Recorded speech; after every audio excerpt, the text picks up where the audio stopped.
என்னத்தான் நம்ம வகை வகையாக சாப்பிட்டாலும் கிராமத்து சமையலுக்கு ஒரு தண்ணி ருசி. தோட்டத்தில் இருக்கிற அத்தனை காய்கறியும் அப்படியே பறித்து ஃப்ரெஷ்ஷாக கட் பண்ணி போட்டு ஒரு கூட்டு வச்சு சாப்பிட்டோன்னு வைங்க, அம்மட்டு ருசி. உங்கள் வீட்டு பக்கத்துலேயும் இந்த மாதிரி வெஜிடபிள் கார்டன் இருந்தால் நீங்களும் இந்த மாதிரி காய்கறிங்க பறித்து ஃப்ரெஷ்ஷாக கட் பண்ணி போட்டு இந்த மாதிரி கூட்டு பண்ணி சாப்பிடுங்க. நீங்கள் லைஃப்பில் இந்த மாதிரி ஒரு கூட்டு சாப்பிட்டுருக்கவே மாட்டீங்க. நான் செஞ்ச மாதிரியே எந்த ஸ்டெப்பும் மிஸ் பண்ணாமல் நீங்கள் இந்த கூட்டை பண்ணி பாருங்க, அவ்வளவு டேஸ்ட்டாக இருக்கும். ஏம்மா, யாரும்மா நீ எங்கள் வீட்டு தோட்டத்தில் வந்து நின்றுட்டு இதை மாதிரி அடுப்பை மூட்டி சமையல் பண்ணிட்டு தம்பி, நான் இந்த தோட்டக்காரம்மாக்கிட்ட பர்மிஷன் கேட்டுட்டு தான்ப்பா சமையல் பண்ணுறேன். எனது தோட்டக்காரமாவா? அது யாரு தோட்டக்காரமா எனக்கு தெரியாம? டே கருவாயா, நான் தாண்டா இந்த பொண்ணுக்கு இங்க சமையல் பண்ணிக்கொண்டு பர்மிஷன் கொடுத்தேன். ஏன்டா, உனக்கு என்னடா பிரச்சனை? ஏதோ ஒரு கேவலமான நாத்தம் வருதுன்னு வந்து பார்த்தா இந்த அக்கா இங்க நின்று சமையல் பண்ணிட்டு இருக்கு. அதுதான் நான் ஷாக் ஆயிட்டேன். டே கருவாயா, இந்த பொண்ணு நம்ம தோட்டத்துல இருந்து இட்லூண்டு காய்கறியை எடுத்துட்டு 500 ரூபாய் பணம் கொடுத்துச்சு தெரியுமா? ஐயோ, மெய்யாலுமா அத்தா? இந்த அக்கா இட்லூண்டு காய்கறிக்கு 500 ரூபாய் கொடுத்தாங்களா? நான் டெய்லி போய் காய்கறி மார்க்கெட்ல இவ்வளோ நிறைய காய்கறி போட்டாலும் 500 ரூபாய் வரதில்ல. ஆத்தா, நீ வீட்டுல என்ன ஆத்தா சமையல் பண்ணி வச்சிருக்க? எனக்கு வேற பசிக்குது. டா கருவாயா, காலையிலிருந்து செம்ம வேலைடா. நான் உப்புமா தாண்டா கிண்டி வச்சிருக்கேன், நீ போய் போட்டுட்டு சாப்பிட்றா. ஆத்தா, எனக்கு உப்புமாவும் வேணாம் கிப்மாவும் வேணாம். நான் இந்த அக்கா கிட்டேயே கொஞ்சம் காய்கறி வாங்கி சாப்பிட்டுக்கிறேன். சரிடா, அப்படின்னா நான் போய் வீட்டில் இருக்கிற உப்புமாவை சாப்பிட்டுட்டுமா? அப்புறமா வந்து உப்புமா வைக்கல அது இதுன்னு சொல்லக்கூடாது. ஏக்கா, காய்கறி வச்சு என்னமோ சமையல் பண்ணுறீங்க, இதை சாப்பிடணுன்னு எனக்கு ஆசையாக இருக்கு. நான் கொஞ்சம் டேஸ்ட் பண்ணி பார்க்கட்டுமா? இதை பாரு தம்பி, நான் பண்ண இந்த காய்கறி கூட்டை சாப்பிட்டுட்டு நீ நல்லா சூப்பராக இருக்குன்னு சொல்லணும். அப்படி சொன்னால் நான் உனக்கு 100 ரூபாய் கொடுப்பேன். என்னது, டேஸ்ட் பண்ணி நல்லா இருக்குன்னு சொன்னால் 100 ரூபாய் கொடுப்பீங்களா? அக்கா சீக்கிரமாக கொடுங்கக்கா, எனக்கு இதை பார்த்தா சாப்பிடணுன்னு ஆசையாக இருக்கு. தம்பி, நான் இதை தட்டில் போட்டு கொடுக்குறேன், நீ அதை கையில் வச்சுட்டு இது நல்லா சூப்பராக இருக்குன்னு சொல்லணும். என்ன, புரிஞ்சுதா?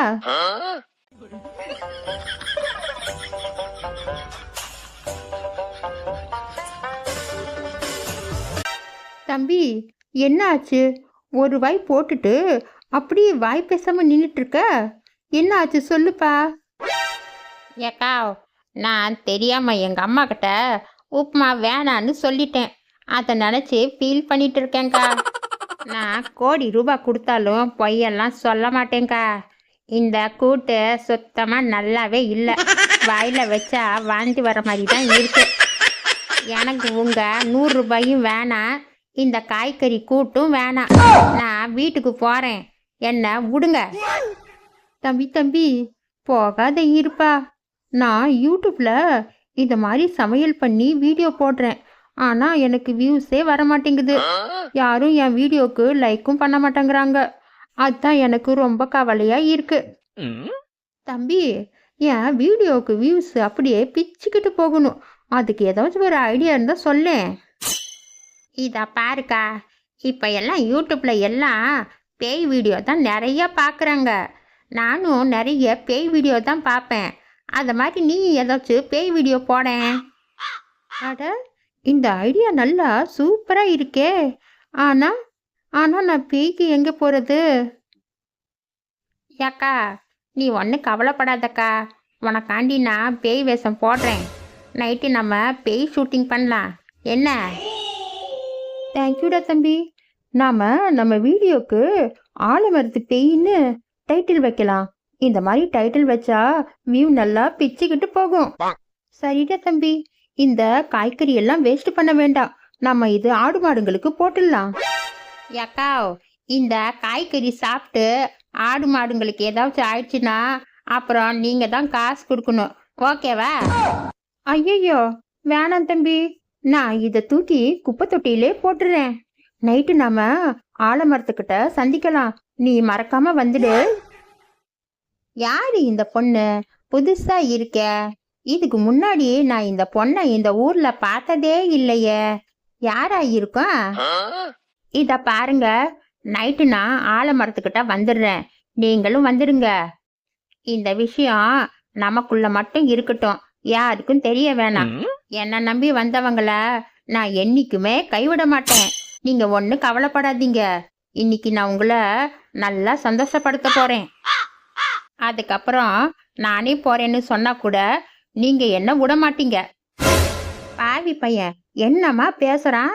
இவன் வயசு என்ன, அந்த பொண்ணோட வயசு என்ன? இதுல வேற யாருக்கு தெரியாம ஆலமரத்துக்கிட்ட வர சொல்றான். நான் இவனை என்னமோன்னு நினைச்சேன். நான் இவனை விவரம் தெரியாத சின்ன பையன்னு நினைச்சா இவன் சரியான விவகாரம் பிடிச்ச ஆளா இருப்பான் போல இருக்க. கருவாயா, நீ நினைச்சத நான் நடத்த விடவே மாட்டேன்டா. எங்க வாங்க, நேரம் ஆயிடுச்சு. 2 பேரும் கோயிலுக்கு போயிட்டு வந்துடலாம். இத பாருங்க, இந்த புடவை நல்லா இருக்கா? எங்க அம்மா வாங்கி கொடுத்தாங்க. எப்படி இருக்குன்னு பார்த்து சொல்லுங்க. என்ன நல்லா இருக்கு? கொஞ்சம் கூட நல்லா இல்ல. ஏதோ குரங்கு கையில பூமாலை மாதிரி இருக்கு. நான் இத விடவே மாட்டேன். ஐயா, நம்ம பின்னாடி இந்த சேகர் இருக்கிறத நான் கவனிக்கவே இல்லையே. நீங்க முதல்ல இங்க இருந்து கிளம்புங்க, நம்ம அப்புறம் பேசிக்கலாம். டேய் கருவையா, என்ன கை விட்டுறாதடா. நான் உன்னை நம்பிதான் இருக்கேன். ஆமா, கொஞ்ச நேரத்துக்கு முன்னாடி என்ன சொன்னீங்க? குரங்கு கையில பூமாலையா? அப்படின்னா நான் குரங்கா? என்ன பார்த்தா உங்களுக்கு குரங்கு மாதிரி தெரியுதா? இதா பாரு, நான் ஒன்னு சொல்லலடி. நீ வந்ததே எனக்கு தெரியாது. நீ வந்ததே நான் கவனிக்கல. அத முதல்ல புரிஞ்சுக்கோ. அப்படின்னா நான் வந்தது கூட தெரியாம நீங்க அந்த பொண்ண அப்படி ஊத்து பார்த்துட்டு இருந்தீங்க, அப்படிதானே? எனக்கு தெரியாத உங்களை பத்தி. அடிய, நான் உன்னை எப்படி சொல்லி புரிய வைக்கிறதுன்னே தெரியலடி. நான் சொன்னாலும் உனக்கு அதெல்லாம் புரியாது. சரி, போனா போகட்டும், விடுங்க. நாம 2 பேரும் இப்போ கோயிலுக்கு போயிட்டு வரலாம். அதுக்கு முன்னாடி நான் எப்படி இருக்கேன்னு பார்த்து சொல்லுங்க. அடிய, நீ எப்ப பார்த்தாலும் புடவையே கட்டுற. இந்த புடவை கட்டுறத விட்டுட்டு ஏதாச்சும் கவனு கிவனு மாட்டிட்டு வந்தா பாக்குறதுக்கு நல்லா இருக்கும். பேசாம இந்த புடவைய டைலர் கிட்ட கொடுத்து கவனு தைச்சு போட்டுக்கோடியே, நல்லா சூப்பரா இருக்கும். அப்போ என்னை இந்த புடவையில பார்த்து பார்த்து உனக்கு சலிச்சு போயிடுச்சு, அப்படிதானே? நீ அந்த பொண்ணு மாதிரி நான் இருக்கணும்னு எதிர்பார்க்கற. அப்படின்னா நீ இவ்வளவு நேரம் அந்த பொண்ணை பார்த்து சொல்லு விட்டுட்டு தானே இருந்த. நீ என்ன பண்ணிட்டு இருந்தன்னு எனக்கு தெரியாதா? நான் இன்னைக்கு கோயிலுக்கும் வரல, எங்கேயும் வரல. நீ வீட்டுக்கு வாயா, உன்னை வச்சுக்கிறேன். ஐயோ, இவகிட்ட தெரியாம நான் வாய் விட்டுட்டேனே. இப்போ வீட்டுக்கு போனா பின்னி பெடல் எடுத்துடுவா. நான் இன்னைக்கு வீட்டுக்கே போலப்பா. இவகிட்ட அடி வாங்கறதுக்கு எனக்கு தெம்பு இல்லை. ஏக்கா, பரவாயில்லையே, கரெக்டா டைமுக்கு வந்துட்டீங்க. நானும் நீங்க வருவீங்களோ மாட்டீங்களோன்னு நினைச்சிட்டே இருந்தேன். பரவாயில்ல, வந்துட்டீங்க. சரி இருங்க, நான் போய் பேய் வேஷம் போட்டுட்டு வந்துடுறேன். உங்களுக்கு வேணுங்கிற அளவுக்கு என்ன வச்சு வீடியோ எடுத்துக்கோங்கக்கா.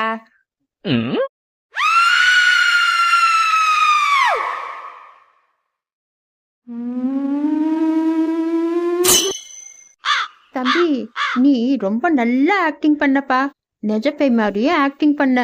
இந்த வீடியோவை நான் எடிட் பண்ணி வாய்ஸ் ஓவர் கொடுத்து நான் யூடியூப்ல போட போறேன்.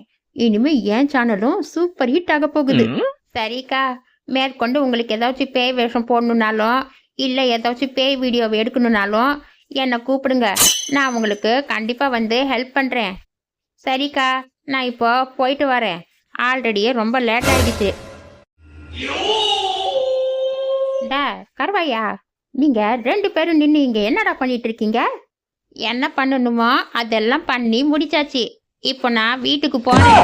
எனக்கு டயர்டா இருக்கு.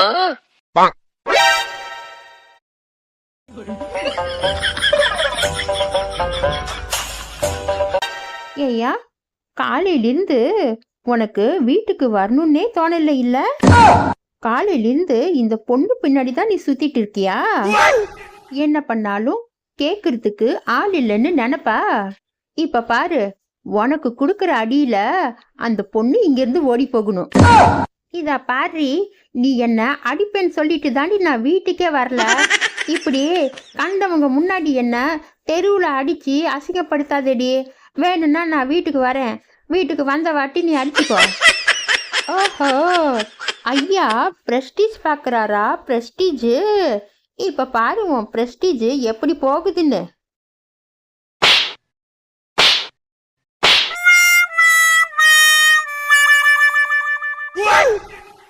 பொண்டாட்டிக்கு பேய் பிடிச்சா என்ன ஆகுன்னு பாத்தீங்கல்ல? பேய் பிடிச்ச பொண்டாட்டிங்க கிட்ட புருஷங்க எல்லாம் ஜாக்கிரதையா இருக்கணும். இவ என்னை இப்படி பாக்குறா, நெக்ஸ்ட் என்னதான் மொத்தப்பா போல இருக்கு. நான் முதல்ல இங்க இருந்து ஓடுறேன்ப்பா.